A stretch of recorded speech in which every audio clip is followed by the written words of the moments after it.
Mari ba natin palakpakan si Lord? Okay. Pwede ba yung mas malakas pa? Amen. Ayan. May mas the best pa pala na clap offering tayo para kay Lord. Amen. So, sa oras na to, muli, magbulay po tayo ng salita ng Diyos that in series ay tinatalakay po natin every Sunday. Book of James pa rin po tayo pero kabanatang 3 at sa talatang 13 hanggang 18 po ang ating pagbasa at pagbubulay for today. So open up your Bibles, labas natin ang ating mga journals, and sabayan niyo po ako sa pagbasa ng salita ng Diyos.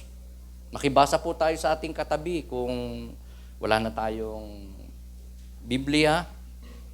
Santiago, kabanatang 3, magsimula po tayong pagbasa sa talatang 13. Ang segment title po nito ay yung pong tinalakay natin last time na segment title, ang dila. Pero sa verse 13, ang segment title po ay ang karunungang mula sa Diyos. Pakisabi nga po natin, karunungan.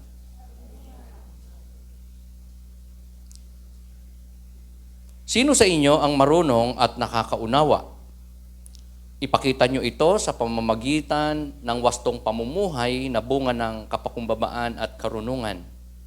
Ngunit kung ang naghahari sa inyong puso ay inggit at makasariling hangarin, huwag ninyo iyang ipagmalaki at huwag ninyong ikaila ang katotohanan. Ang ganyang karunungan ay hindi galing sa langit, kundi makalupa, makalaman at mula sa demonyo. Sapagkat saan man naghahari ang inggit at makasariling hangarin, naghahari din doon ang kaguluhan at lahat ng uri ng masamang gawa. Ngunit ang karunungang mula sa langit, una sa lahat ay malinis, mapayapa, maamo, mapagbigay, puno ng awa, masaganang namumunga ng mabubuting gawa, hindi nagtatangi at hindi nagkukunwari. Namumunga ng katwiran ang binhi ng kapayapaang itinatanim ng taong maibigin sa kapayapaan. Ito po ang mga mapagpalang salita ng ating Panginoon. Ibahagi ko po sa inyo ang isang topic na pinamagatan ko po na kinds of wisdom. Mga uri ng karunungan na meron o pwedeng mapasa tao. Ito po, mga kapatid, ay sininsay ni Apostol Santiago sa kanyang mga tagabasa, mga mananampalataya during his time. Kapansin-pansin na sa unang talata ng ating passage ay tinanong niya sila ng ganito, "Who is wise and has understanding among you?" By the way, ang ibig sabihin ng wisdom ay karunungan. Huwag natin may pagkamali na ang wisdom ay kaalaman din. So magkaiba po ang knowledge at wisdom. Ang wisdom ay karunungan at ang knowledge ay kaalaman. So ang kaalaman ay na-acquire, pero ang wisdom o karunungan ay nagmumula sa Diyos, nagmumula sa langit. So just like James, gusto ko rin po na i-echo sa bawat sa atin ang kanyang katanungan. Kung sino sa atin ang merong wisdom. Most of all, kung sino sa atin ang naghahangad na magkaroon ng wisdom o karunungan. Yan. Of course, all of us would say, yes, I want wisdom. And baka nga, kung hindi man lahat, marami sa atin, magkiklaim, magsasabi, na ako ay mayroong wisdom o karunungan. So, lahat tayo, mga kapatid, ay may ganyan na desire. Somehow, baka meron tayong wisdom. And some would say, would admit na, ano ba yan? Kailangan ko ba yan? At paano ako magkakaroon yan? Nowadays, mga kapatid, ginda ng mundong ito at ang nakakalungkot, kasama ang ilang mga mananampalataya sa God's household ng Panginoon na may mali na hinahangad sa mundong ito na wisdom. Karunungan na hindi galing sa Diyos. Hindi galing sa langit. Karunungan na pangsanlibutan. Yan ang gustong-gusto, palaging sinosought after ng maraming tao. And sadly, may mga mananampalataya na ganito ang ginagawa, ginugusto, hinahanap, at usually, ina-acquire para sa kanyang buhay. Tayo, mga kapatid, bilang mga anak ng Diyos, of course, I do believe, lahat ng mga anak ng Diyos, ayaw niya na maging mangmang o hangal, hindi lang sa mundong ito, especially before God. Gusto nating lahat na tayo ay maging marunong, maraming kaalaman, mga kaalaman na nagmumula sa ating Panginoon. That in this life, napaka-useful na kaalaman o karunungan.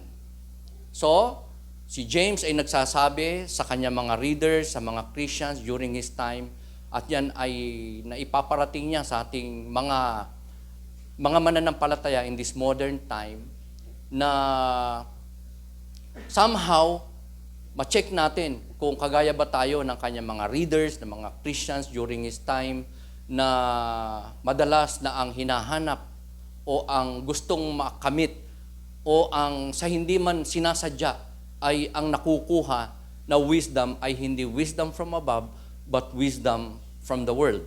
So yan yung dalawa po na i-share ko sa inyo, kinds of wisdom. The two kinds of wisdom na meron po sa mundong ito na pwedeng makamit ng tao. At ang una po na uri, klase ng karunungan, wisdom, ay ang wisdom ng sanlibutan. Wisdom of the world.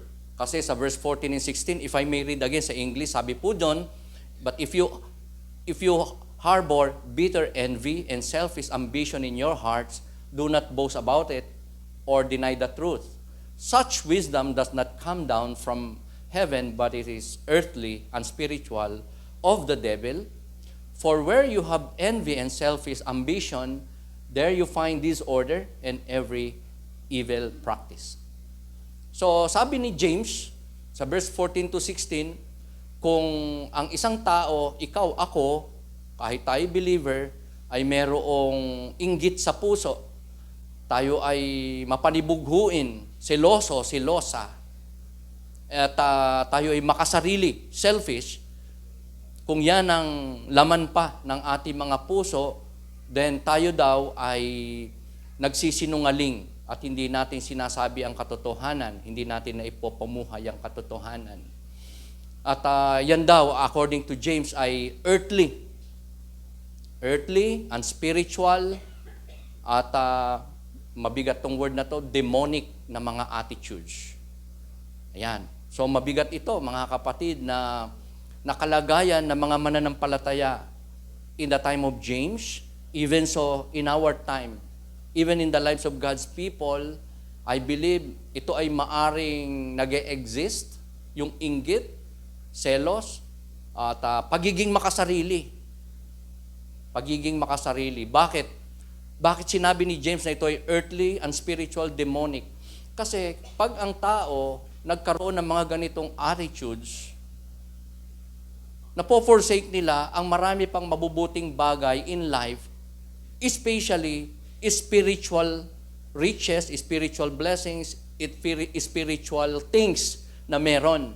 Because in this world, though maraming kailangan ng tao, just like you and me, pero pag na-focus doon ang tao at wala sa kanyang maraming bagay at merong inggit at merong pinapahalagahan ng sobra sa sarili at minsan ang sarili ang lubos at pangunahin pinapahalagahan, so nawawalan na siya ng paningin sa mga bagay na mas importante. And those things are spiritual, God's will, heavenly, divine by nature. So focus lang sa material, sa nakikita, sa nararamdaman, nahawakan, at nararanasan in life. Pero those things that are of great importance, sa mga bagay na kailangan kinaiinggitan, pinagseselosan, pinahalagahan ng lubos, at pangunahin na ang beneficiary, ang sarili, ay isang gawain na unspiritual, earthly, and demonic na attitude. Ito yung mga salita na meron po ang mga tao. I suppose ito ay sana hindi na po nangyayari sa ating mga sarili most of the time, o wala ang ganitong attitude sa atin, o desire, lagi at tuwina, that we are looking for our own interest most of the time. From time to time, na pag ang tao ay nakatingin sa sarili, sa gustong mangyari, sa kanyang matinding pangangailangan, at wala nang iba na interest na pinapahalagahan kundi ang kanyang sariling kagustuhan, pangangailangan, interest, at sinabi niya, because I deserve this, and so I demand my privilege, I demand rights, I demand respect, I demand your attention. So, nagiging self-centered ang tao. Nagiging selfish tayo kapag ito po ang ilan sa mga ating kaisipan, attitude, na ipapamuhay at palaging ginugusto in life most of the time. So, this is not wisdom. This attitude is not wisdom from God, from heaven, or from above. This is worldly. Ito ay makasanlibutan. The result, mga kapatid, ng pagkakaroon ng inggit, self-centeredness, selfishness, ng pagiging makasarili, o pagiging seloso o selosa, ay disorder, evil practices, crime increase, selfishness, broken homes, damaged na relationship. Yan po ang ilan sa maraming mga epekto kapag ang tao ay nagkaroon ng worldly wisdom at hindi heavenly wisdom. It's the same as ang nireject ng mga taong nagpapamuhay ng ganong attitude such as envy, jealousy, self-centeredness, selfishness, is the same as they rejecting or have rejected the gospel. Remember, kabaliktaran ng mga worldly attitudes na yon, worldly wisdom na yon, ang salita ng Diyos, ang utos ng Diyos. And the Word of God is the gospel. So, the world nowadays, yan po ang ginda. As you can see, ito lang nakarang eleksyon sa pagpili ng mga kandidato, di ba? Ihahalal. Talagang, pag ikaw ay relihiyoso, godly, born again, Christian, hindi ka mananalo. Hindi ka nananalo. Bakit? Because the world rejects God's word.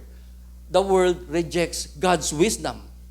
The world rejects the gospel, ang salita ng ating Panginoon, and that is the Lord Jesus Christ. That is why, no wonder, hindi lang naman ang ating bansa, a lot of countries na nagre-reject sa salita ng Diyos, sa kalooban ng Diyos, sa wisdom from above, ay may mga disorder, may crime, may tragedies, mahirap, at makasarili ang mga tao. Pansin natin, mga kapatid, yung mga road rages na nangyayari ngayon, ano po ang kadahilanan niyan? Pansariling interest. Sariling kagustuhan. Karapatan ko to. Ito ang aking gustong gawin mo sa akin. Huwag mo kong ikakat. Huwag mo kong ipapakyu. Amen? Nasasaktan. Sarili ang importante. Hindi na magawang mag-apply ng salita ng Diyos. Magpasensya, magpatawad. Nagkakamali ka rin naman.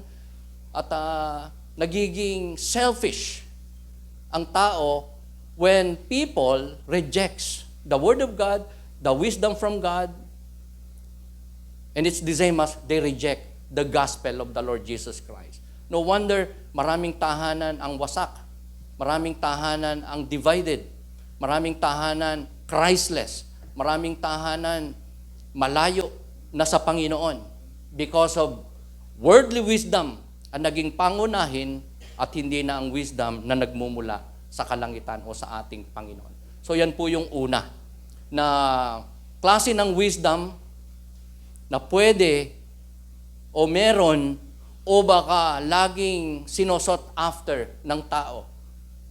And this is a good check sa ating mga buhay, mga kapatid.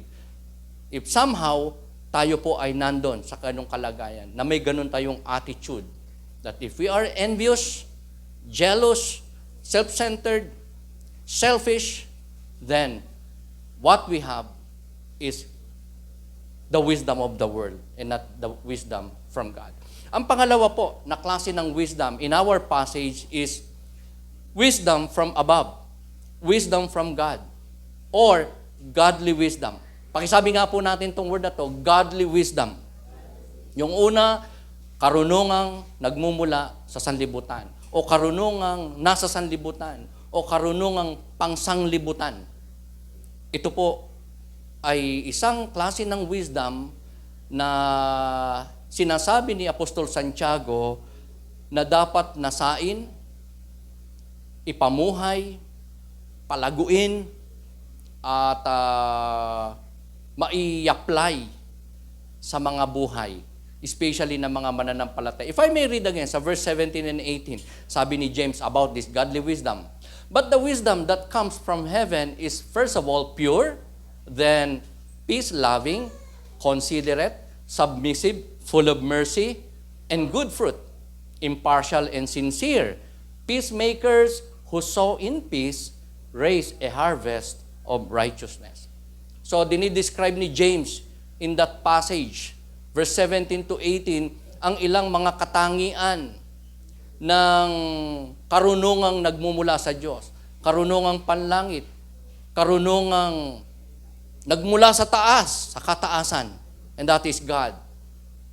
Na kung meron tayo, ay masasabing tayo po ay nakasumpong ng tunay na wisdom. Hindi yung false na wisdom, which is the wisdom of the world. Sinabi niya ang characteristics. Again, these characteristics may check us, mga kapatid. Kung ang wisdom ba na dala natin ay pangsanlibutan o nagmula sa langit. Because sinabi ni James dito ang tungkol sa purity. Ang pagkakaroon ng kabanalan. Remember, God is holy. And so, God's people should be holy. Of course, we cannot make it perfect. Never na hindi tayo magkasala. Madalas, sa mga mananampalataya, ang pagkakasala unintentional. Seldom o isolated case yung sinasadya. Pero possible na masadya ang pagkakasala.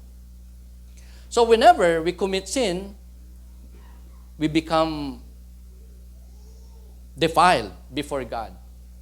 Affected ang ating fellowship with God, nako-convict tayo, napo-forfeit ang blessing natin, nawi-withhold ang mga pagpapala, ang sagot ng Diyos sa ating panalangin when we disobey God, when we commit sin, when we become defiled.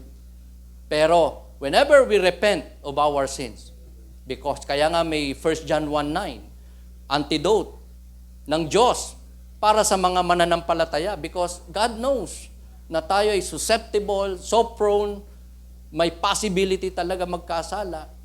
Pero when we repent, most of all, when we turn from the sin na ating nakumit, nagparumi sa atin, sumira ng ating relationship and fellowship with God, we became pure. Sabi mo sa katabi mo, pwede kang maging banal. Kung mananampalataya ka kay Kristo bilang tagapagligtas, sapagkat nililinis ng Diyos ang karumihan ng tao, bunga ng kasalanan, kapag nanampalataya kay Kristo bilang Panginoon at tagapagligtas. At sa paglakad sa mundong ito, bilang Kristiyano, possible na makakumit tayo ng kasalanan at tayo marumihan at kapag tayo nagsisi, nanunumbalik ang ating kalinisan, katuwiran, kabanalan before our holy God. Purity. Isa pa sa characteristics na sinabi ni James, magandang gamitin nating test o gauge kung ang atin bang wisdom is wisdom from above o wisdom from the world. Is that, aside from purity, kung tayo ba ay peace-loving, considerate, submissive. Ito ay tatlong magkakasama na mga katangian na kung meron tayo, nasa atin, sinosought after natin, ipinapamuhay natin, then we could say we have a wisdom na galing sa Panginoon o sa taas, sa kalangitan. Kasi ang peace-loving ay yung ikaw ay marunong makinig, hindi ka impulsive sa pagsasalita, ikaw ay slow to anger. Di ba yan yung sinabi ni James in our previous studies natin in the preceding chapters ng ating book na tinatalakay in series, book ni James. Na sabi niya, kayo ay dapat na maging quick to listen, slow to anger, slow to speak. Ayun. Can you imagine kapag ka ang tao, ang Kristiyano ay peace-loving, considered submissive, marunong makinig, teachable, I believe walang mangyayaring gulo, walang awayan, walang selosan, walang magiging makasarili. Okay? So, naalala ko lang, na-discuss natin last time ang ginamit ni James na illustration, which is about yung kabayo na merong bit, di ba? So napasusunod siya because of the bit, yung renda. Pero still, that horse has power. The bit is a power that controls. Kaya nga kung may purity ka, peace-loving ka, peacemaker ka, ikaw ay mapagpasensya, ikaw ay maunawain, ikaw ay mapagpasakop, hindi lamang sa batas ng tao, ng magulang, ng simbahan, lalo na ng Panginoon. Then, meron kang wisdom. Ikaw ang tunay na matalino. Are you with me? That is power under control. Tayo bilang tao, kahit Christian tayo, meron tayong hindi lang kahinaan, limitasyon. Most of all, tendency to commit sin. Ang kabayo kahit may bit, dangerous pa rin yan. Pwedeng manipa, pwedeng magwala. Are you with me? Pero, because of the bit, di ba, may control. His power is under control. Same is true with you and me. If we have godly wisdom, then there is power under control in our lives and midst, in our hearts. Another couple ng mga katangian na maari maging testing ng atin pong kung ano ang dala nating karunungan. Karunungang panlangit ba o karunungang pansanlibutan? Is by being full of mercy o having this kind of attitudes, full of mercy and good fruits, impartial and sincere. Mahabagin ka ba? Maawain ka ba? O wala tayong pakialam? Sarili lang natin iniintindi natin. Meron ba tayong mga mabubuting bunga? Palagi ba na ito ang desire natin? Ito bang ating pagkatao? Ito bang ating espiritu? Tayo ay full of mercy? Meron tayong mga mabubuting gawa? At tayo ba ay hindi nagtatangi? Hindi ba tayo nagiging unfair? Nagiging insincere? Meron ba tayong consistency, constancy? Hindi ba tayo nagde-deviate? Hindi ba tayo nagpapadistract? Hindi ba tayo nagko-compromise? Hindi ba tayo nagpapamuhay ng kabutihan pero in our hearts, at the back of our minds, behind our every good deeds ay pagpapanggap at pagkukunwari at may hypocrisy. Ang hypocrisy ay parang maskara na nakangiti sa labas pero sa loob malungkot, mapanglaw. Mabait sa tingin sa tao pero sa totoo at sa kalooban at sa puso mabagsik. godless, unfaithful, disobedient, hindi committed fully sa kalooban ng Panginoon. So the fruit of these qualities, yung 8 na qualities na yan, ay righteousness kapag ipinamuhay, inapply, at ibinahagi sa pamagitan ng kapayapaan. Katuwiran. So kung meron tayong wisdom from God at hindi wisdom from the world, meron tayong katuwiran. Katuwiran sa ating Panginoon. At yan ay nasusumpungan, ang katuwiran na yan ay nasusumpungan sa pamagitan ng pagiging peacemaker. Na pagiging may kapayapaan ka sa Diyos because of the wisdom of God. May kapayapaan ka sa tao, maging in the midst of troubles and adversities of life, difficult situation ng buhay, may kapayapaan ka. At meron kang katwiran. So, may sub-question for this topic, mga kapatid, is that, which wisdom leads your life? 2 yung klase ng wisdom na pinag-aralan natin today in the book of James, in our passage. Wisdom of the world. Okay? Ano acrostic natin doon? Wow. Diba? Yan, gustong-gusto ng sanlibutan yan. Diba? Politika. Yan, puro pansarili. Puro, hindi naman lahat. Pero, kita natin, basa natin, ramdam natin. Kaya nga, puro sarili ang tinataas. Okay? Pinopromote ang sarili. Ibinababa yung iba, sinisiraan ng iba.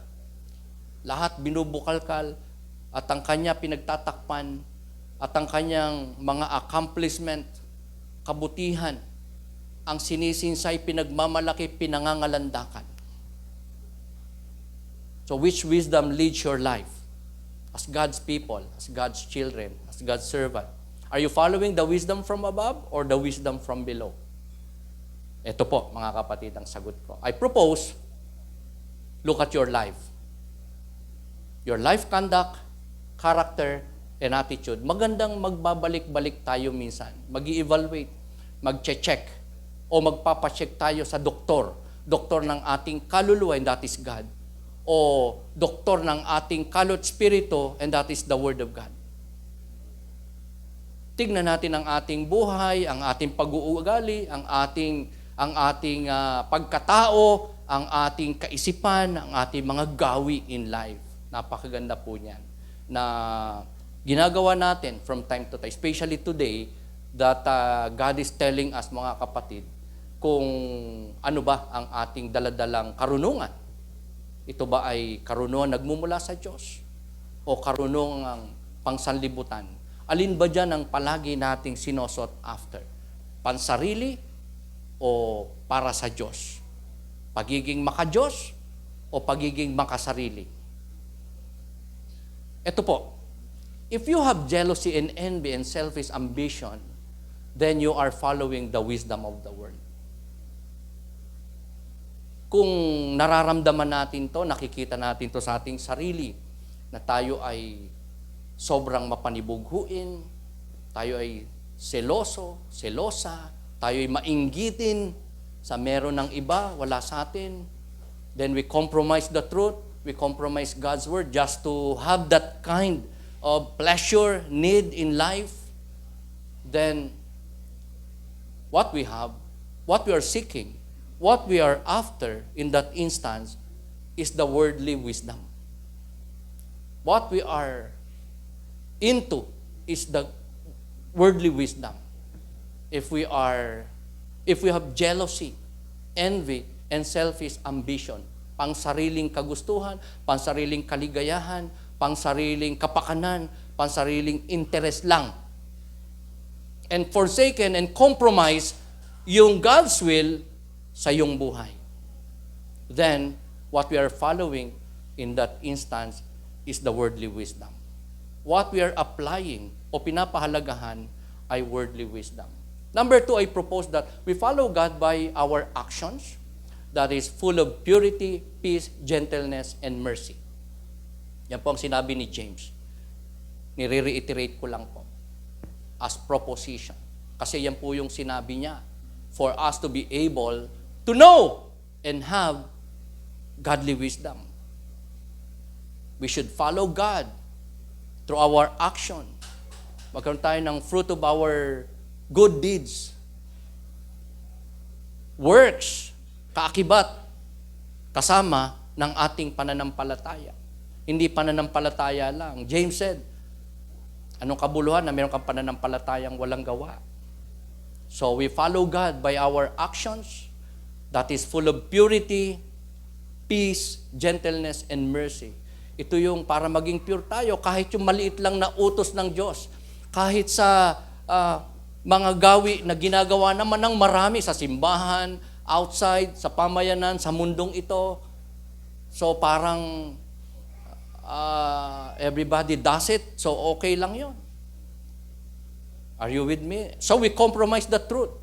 So it's the same as we lie after God. So purity is so important that we are not just repenting, kundi talagang naglilinis o nagpapalinis by way of turning from our mistakes, from our sins. Are you with me? Ang problema pag hindi na natin nadidiscern ang ating pagkukulang or immune na tayo. Are you with me? So all of us should pray. All of us should pray, Lord, open my eyes, convict me of my sin, show me the way, and give me strength to do it. Because there are times gustuhin man natin, hindi natin kaya, apart from God. So follow God by our actions na magiging puno ng kabanalan, kapayapaan, kabanayaran, at kahabagan. The last but not the least, live the righteous life that God demands from you. Live the righteous life that God requires from us. Alam na natin, ang dami na nating alam na mga utos, principles, kalooban, at decrees ng Panginoon sa ating buhay. Amen? So what are we going to do with those things that God requires from us? Iniuutos niya sa atin. Ipinaunawa na sa atin. Inilagay na nga ng Diyos sa ating mga puso't isipan. Ay, maliit na bagay lang naman to, Pastor. Pasensya na kayo sa akin.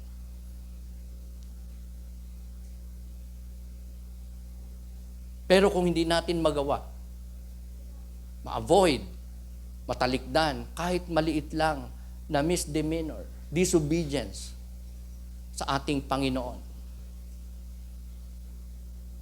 Sino ang ating inuuna at napapahalagahan? Kung gano'n. Are you with me? Kung tayo hindi maka-perfect ng Sunday service, pagdalo, nauuna natin ang ating sarili, wala tayong panahon sa pagbabasa ng salita ng Diyos. Daily, regularly. And most of all, obedience sa kalooban ng ating Panginoon sa ating buhay, then we don't live a righteous life, a pure life. May demands ang Diyos sa atin na completely we submit to Him. That we are willing na ang masunod natin ay ang kalooban niya at hindi ang ating mga kalooban. That's how we could be righteous, pure, and worthy before God. At maging kagamit-gamit sa ating Panginoon. So, mga kapatid, tumayo tayo.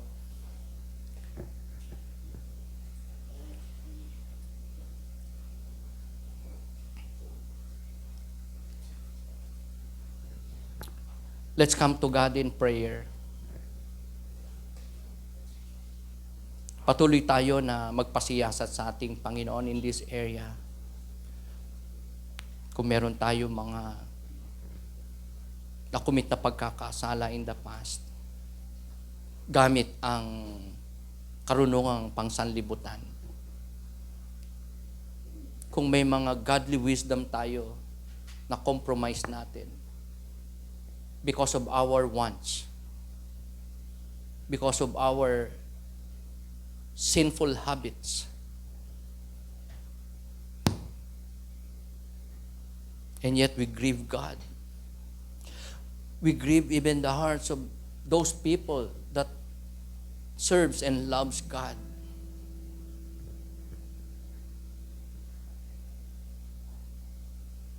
Lumapit tayo sa ating Panginoon, confessing our sins, committing to God that we will renew our ways, that we are willing. Once na ipinahayag sa atin ng Diyos ang kanyang dakilang kalooban, ang kanyang demands, ang kanyang requirements, ang kanyang commands,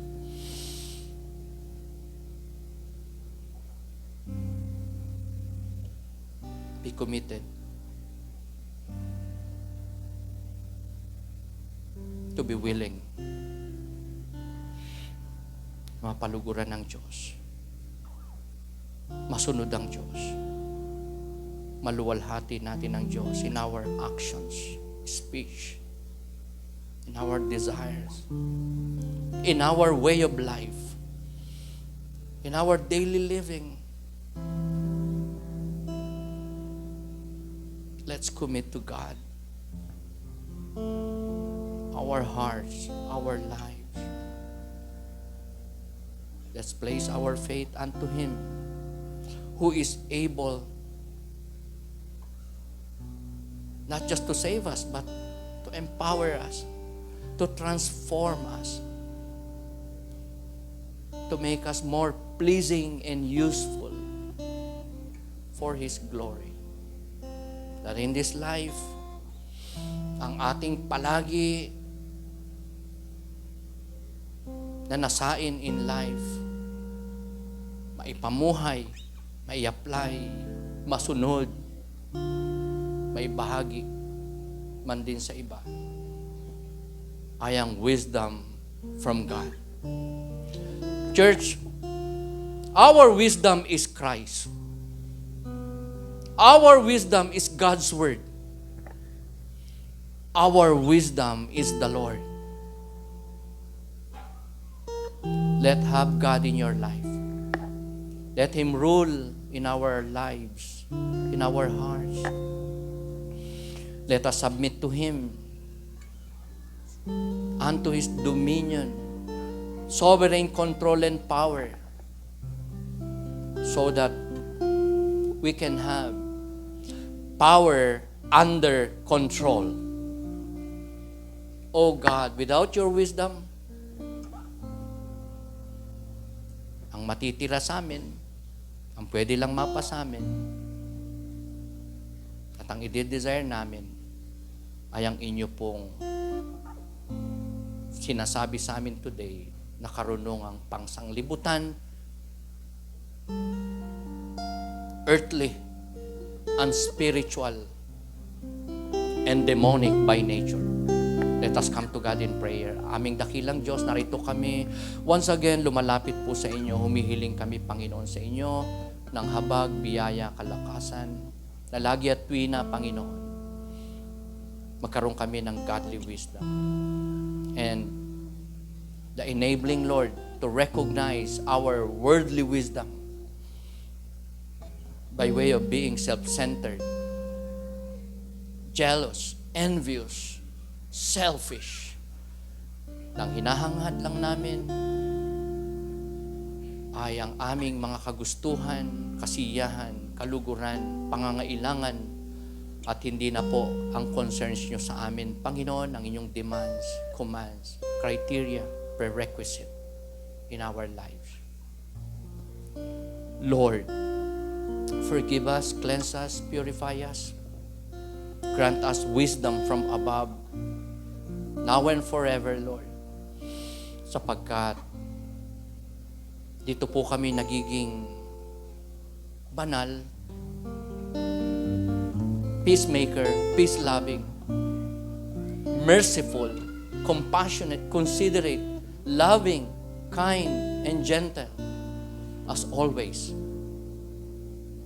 if you would give us, if we have wisdom that comes from above. We thank you, Lord, for giving us this wisdom. We thank you, Lord, for reminding us na ang nasain in life ay ang inyo pong karunungan, hindi ang karunungan ng sanlibutan. Inangkin po namin ito ng may pananampalataya as we commit to you our lives, as we have opened our lives unto you, our hearts. As you are now with us in spirit, reigning in our hearts and lives, we commit to you, Lord. Our hearts, our lives, our future, most of all, ang amin pong matamang pagsunod sa inyong banal na kalooban, having and desiring and using the wisdom that comes from you, our Lord and Savior Jesus Christ, the wisdom that comes from your holy, living, miraculous, and powerful word, our wisdom from above. Lord, thank you so much. All this, we pray with faith and thanksgiving, adoration, dependence, and trust. In the name of your Son, Jesus Christ, this we pray. And we say, Amen. Amen. Amen. Amen. And amen.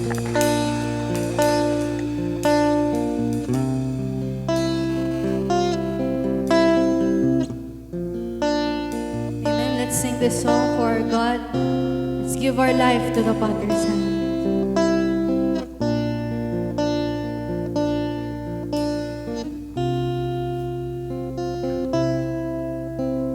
Beautiful Lord, wonderful Savior, I know for sure all of my days are held in your hands, crafted into your perfect plan. You gently call me into your presence, guiding me by your Holy Spirit. Teach me to